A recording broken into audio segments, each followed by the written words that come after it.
गर्भस्राव आदि संबंधी अशौच। पुष्कर कहते हैं, अब मैं मनु आदि महर्षियों के मत के अनुसार गर्भस्राव जनित अशौच का वर्णन करूंगा तथा 5वें 6ठे मास के गर्भपात तक ये नियम है कि जितने महीने पर गर्भ स्खलन हो उतनी ही रात्रियों के द्वारा अथवा 3 रात्रियों के द्वारा स्त्रियों की शुद्धि होती है। 7वें मास से 10 दिन का अशौच होता है। प्रथम से तीसरे मास तक के गर्भस्राव में ब्राह्मण के लिए 3 रात तक अशुद्धि रहती है, क्षत्रिय के लिए 4 रात्रि, वैश्य के लिए 5 दिन तथा शूद्र के लिए 8 दिन तक अशौच का समय है। 7वें मास से अधिक होने पर सबके लिए 12 दिनों की अशुद्धि होती है। यह अशौच केवल स्त्रियों के लिए कहा गया है। तात्पर्य यह है कि माता ही इतने दिनों तक अशुद्ध रहती है, पिता की शुद्धि तो स्नान मात्र से हो जाती है। जो सपिंड पुरुष हैं, उन्हें 6 मास तक सद्य शौच तत्काल शुद्धि रहता है। उनके लिए स्नान भी आवश्यक नहीं है, किंतु 7वें और 8वें मास के गर्भपात में सपिंड पुरुषों को भी त्रिरात्र का अशौच लगता है। जितने समय में दांत निकलते हैं उतने मास तक यदि बालक की मृत्यु हो जाए तो सपिंड पुरुषों को तत्काल शुद्धि प्राप्त होती है। चूड़ाकरण के पहले मृत्यु होने पर उन्हें 1 रात का अशौच लगता है। यज्ञोपवीत के पूर्व बालक का देहावसान होने पर सपिंडों को 3 रात तक अशौच प्राप्त होता है। इसके बाद मृत्यु होने पर सपिंड पुरुषों को 10 रात का अशौच लगता है। दांत निकलने के पूर्व बालक की मृत्यु होने पर माता पिता को 3 रात का अशौच प्राप्त होता है। जिसका चूड़ाकरण ना हुआ हो उस बालक की मृत्यु होने पर भी माता पिता को उतने ही दिनों का अशौच प्राप्त होता है। 3 वर्ष से कम की आयु में ब्राह्मण बालक की मृत्यु हो और चूड़ाकरण ना हुआ हो तो सपिंडों की शुद्धि 1 रात में होती है। क्षत्रिय बालक के मरने पर उसके सपिंडों की शुद्धि 2 दिन पर, वैश्य बालक के मरने से उसके सपिंडों की 3 दिन पर और शूद्र बालक की मृत्यु हो तो उसके सपिंडों की 5 दिन पर शुद्धि होती है। शूद्र बालक यदि विवाह के पहले मृत्यु को प्राप्त हो तो उसे 12 दिन का अशौच लगता है।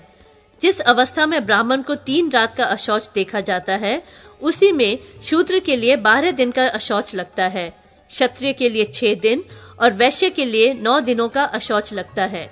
2 वर्ष के बालक का अग्नि द्वारा दाह संस्कार नहीं होता। उसकी मृत्यु होने पर उसे धरती में गाड़ देना चाहिए।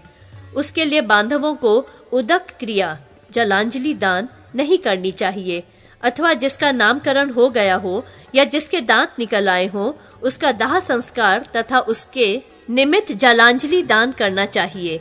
उपनयन के पश्चात बालक की मृत्यु हो तो 10 दिन का अशौच लगता है। जो प्रतिदिन अग्निहोत्र तथा तीनों वेदों का स्वाध्याय करता है ऐसा ब्राह्मण 1 दिन में ही शुद्ध हो जाता है। जो उससे हीन और हीनतर है अर्थात जो 2 अथवा 1 वेद का स्वाध्याय करने वाला है उसके लिए 3 एवं 4 दिन में शुद्ध होने का विधान है। जो अग्निहोत्र कर्म से रहित है वे 5 दिन में शुद्ध होता है। जो केवल ब्राह्मण नामधारी है, वेदाध्ययन या अग्निहोत्र नहीं करता, वह 10 दिन में शुद्ध होता है। गुणवान ब्राह्मण 7 दिन पर शुद्ध होता है, गुणवान क्षत्रिय 9 दिन में, गुणवान वैश्य 10 दिन में और गुणवान शूद्र 20 दिन में शुद्ध होता है।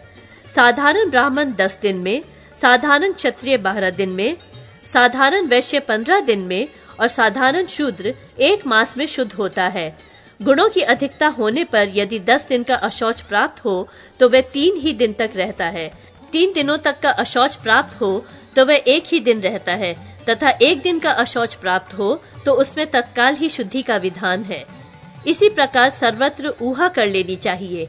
दास, छात्र, भृत्य और शिष्य ये यदि अपने स्वामी अथवा गुरु के साथ रहते हो तो गुरु अथवा स्वामी की मृत्यु होने पर इन सबको स्वामी एवं गुरु के कुटुंबी जनों के समान ही पृथक पृथक अशौच लगता है। जिसका अग्नि से संयोग न हो अर्थात जो अग्निहोत्र न करता हो उसे सपिंड पुरुषों की मृत्यु होने के बाद ही तुरंत अशौच लगता है, किंतु जिसके द्वारा नित्य अग्निहोत्र का अनुष्ठान होता हो उस पुरुष को किसी कुटुंबी या जाति बंधु की मृत्यु होने पर जब उसका दाह संस्कार संपन्न हो जाता है उसके बाद अशौच प्राप्त होता है। सभी वर्ण के लोगों को अशौच का 1/3 समय बीत जाने पर शारीरिक स्पर्श का अधिकार प्राप्त हो जाता है। इस नियम के अनुसार ब्राह्मण आदि वर्ण क्रमशः 3, 4, 5 तथा 10 दिन के अनंतर स्पर्श करने के योग्य हो जाते हैं। ब्राह्मण आदि वर्णों का अस्थि संचय क्रमशः 4, 5, 7 तथा 9 दिनों पर करना चाहिए। जिस कन्या का वागदान नहीं किया गया है और चूड़ाकरण हो गया है, उसकी यदि वागदान से पूर्व मृत्यु हो जाए तो बंधु बांधवों को 1 दिन का अशौच लगता है। जिसका वागदान तो हो गया है किंतु विवाह संस्कार नहीं हुआ है, उस कन्या के मरने पर 3 दिन का अशौच लगता है। यदि ब्याही हुई बहन या पुत्री आदि की मृत्यु हो तो 2 दिन 1 रात का अशौच लगता है। कुमारी कन्याओं का वही गोत्र है जो पिता का है। जिनका विवाह हो गया है उन कन्याओं का गोत्र वह है जो उनके पति का है। विवाह हो जाने पर कन्या की मृत्यु हो तो उसके लिए जलांजलि दान का कर्तव्य पिता पर भी लागू होता है, पति पर तो है ही। तात्पर्य यह है कि विवाह होने पर पिता और पति दोनों कुलों में जलदान की क्रिया प्राप्त होती है। यदि 10 दिनों के बाद चूड़ाकरण के पहले कन्या की मृत्यु हो तो माता पिता को 3 दिन का अशौच लगता है और सपिंड पुरुषों की तत्काल ही शुद्धि होती है। चूड़ाकरण के बाद वागदान के पहले तक उसकी मृत्यु होने पर बंधु बांधवों को 1 दिन का अशौच लगता है।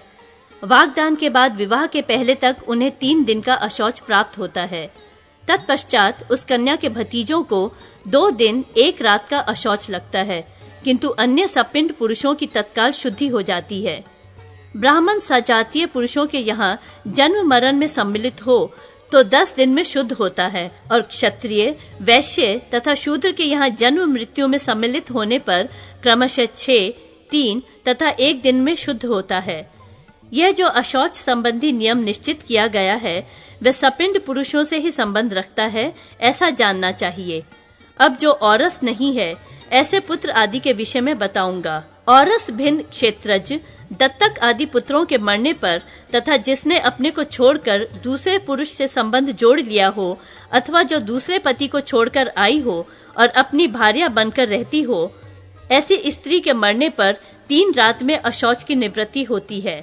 स्वधर्म का त्याग करने के कारण जिनका जन्म व्यर्थ हो गया हो, जो वर्ण संकर संतान हो, अर्थात नीच वर्ण के पुरुष और उच्च वर्ण की स्त्री से जिसका जन्म हुआ हो, जो सन्यासी बनकर इधर उधर घूमते फिरते रहे हों और जो अशास्त्रीय विधि से विष बंधन आदि के द्वारा प्राण त्याग कर चुके हों, ऐसे लोगों के निमित्त बांधवों को जलांजलि दान नहीं करना चाहिए। उनके लिए उदक क्रिया निवृत्त हो जाती है। एक ही माता द्वारा 2 पिताओं से उत्पन्न जो 2 भाई हों, उनके जन्म में सपिंड पुरुषों को 1 दिन का अशौच लगता है और मरने पर 2 दिन का। यहाँ तक सपिंडों का अशौच बताया गया। अब समानोदक का बता रहा हूँ। दांत निकलने से पहले बालक की मृत्यु हो जाए, कोई सपिंड पुरुष देशांतर में रहकर मरा हो और उसका समाचार सुना जाए तथा किसी असपिंड पुरुष की मृत्यु हो जाए, तो इन सब अवस्थाओं में नियत अशौच का काल बिताकर वस्त्र सहित जल में डुबकी लगाने पर तत्काल ही शुद्धि हो जाती है। मृत्यु तथा जन्म के अवसर पर सपिंड पुरुष 10 दिनों में शुद्ध होते हैं। एक कुल के असपिंड पुरुष 3 रात में शुद्ध होते हैं और एक गोत्र वाले पुरुष स्नान करने मात्र से शुद्ध हो जाते हैं। 7वीं पीढ़ी में सपिंड भाव की निवृत्ति हो जाती है और 14वीं पीढ़ी तक समानोदक संबंध भी समाप्त हो जाता है। किसी के मत में जन्म और नाम का स्मरण न रहने पर, अर्थात हमारे कुल में अमुक पुरुष हुए थे, इस प्रकार जन्म और नाम दोनों का ज्ञान न रहने पर समानोदक भाव निवृत्त हो जाता है। इसके बाद केवल गोत्र का संबंध रह जाता है। जो दशा बीतने के पहले परदेश में रहने वाले किसी जाति बंधु की मृत्यु का समाचार सुन लेता है, उसे दशा में जितने दिन शेष रहते हैं उतने ही दिन का अशौच लगता है। दशा बीत जाने पर उक्त समाचार सुने तो 3 दिन का अशौच प्राप्त होता है।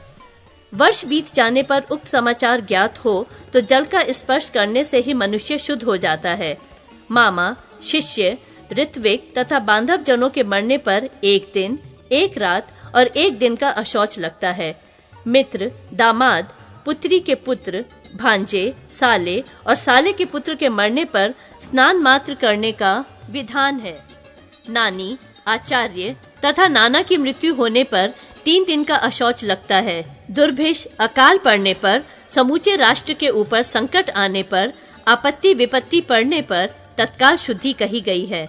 यज्ञकर्ता, व्रतपरायण, ब्रह्मचारी, दाता तथा ब्रह्मवेत्ता की तत्काल ही शुद्धि होती है।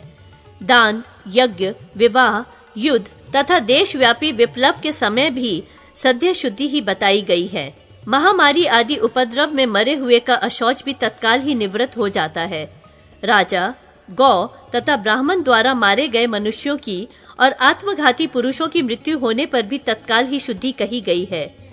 जो असाध्य रोग से युक्त एवं स्वाध्याय में भी असमर्थ है, उसके लिए भी तत्काल शुद्धि का ही विधान है।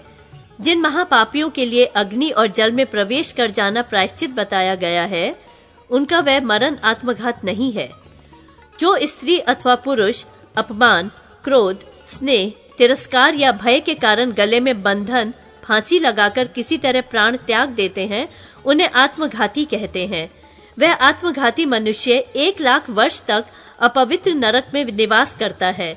जो अत्यंत वृद्ध है, जिसे शौच का भी ज्ञान नहीं रह गया है, वह यदि प्राण त्याग करता है तो उसका अशौच 3 दिन तक ही रहता है। उसमें प्रथम दिन दाह, दूसरे दिन अस्थि संचय, तीसरे दिन जल दान तथा चौथे दिन श्राद्ध करना चाहिए। जो बिजली अथवा अग्नि से मरते हैं, उनके अशौच से सपिंड पुरुषों की 3 दिन में शुद्धि होती है। जो स्त्रियां पाखंड का आश्रय लेने वाली तथा पति घातिनी हैं, उनकी मृत्यु पर अशौच नहीं लगता और न उन्हें जलांजलि पाने का ही अधिकार होता है। माता पिता आदि की मृत्यु होने का समाचार 1 वर्ष बीत जाने पर भी प्राप्त हो तो सवस्त्र स्नान करके उपवास करें और विधि पूर्वक प्रेत कार्य, जलदान आदि संपन्न करें।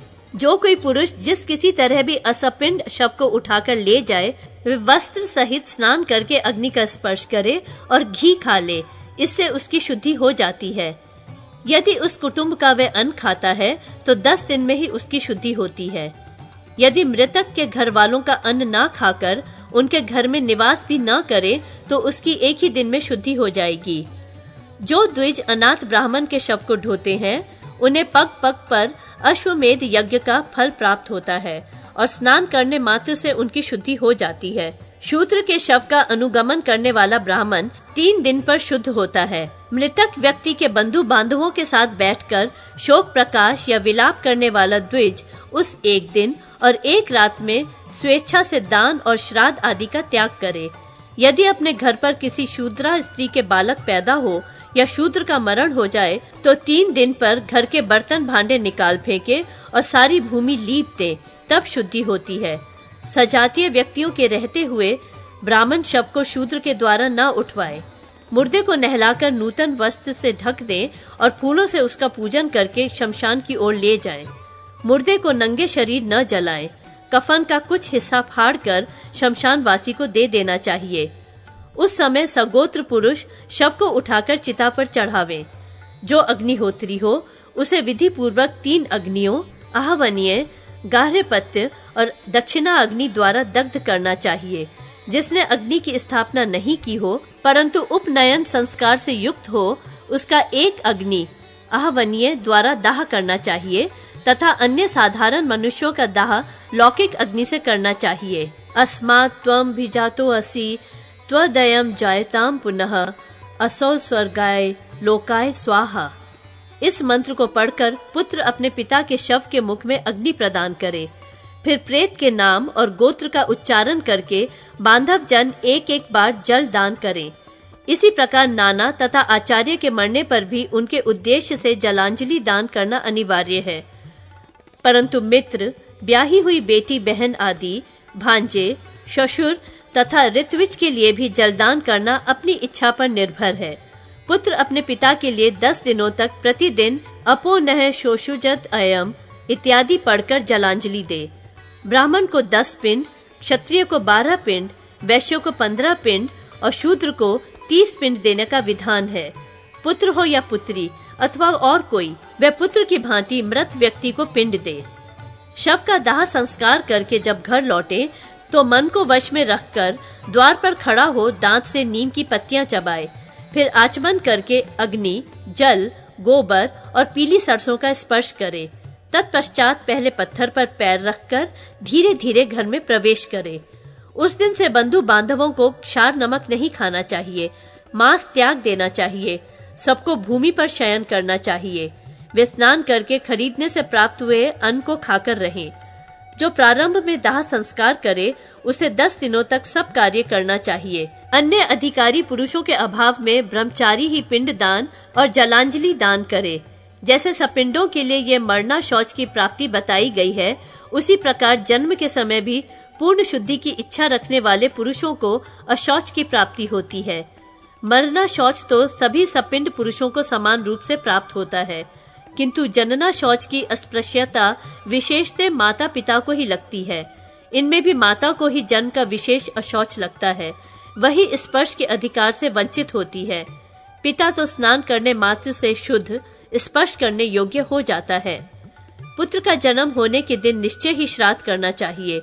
वह दिन श्राद्ध दान तथा गौ, सुवर्ण आदि और वस्त्र का दान करने के लिए उपयुक्त माना गया है। मरण का अशौच मरण के साथ और सूतक का सूतक के साथ निवृत्त होता है। दोनों में जो पहला अशौच है, उसी के साथ दूसरे की भी शुद्धि होती है।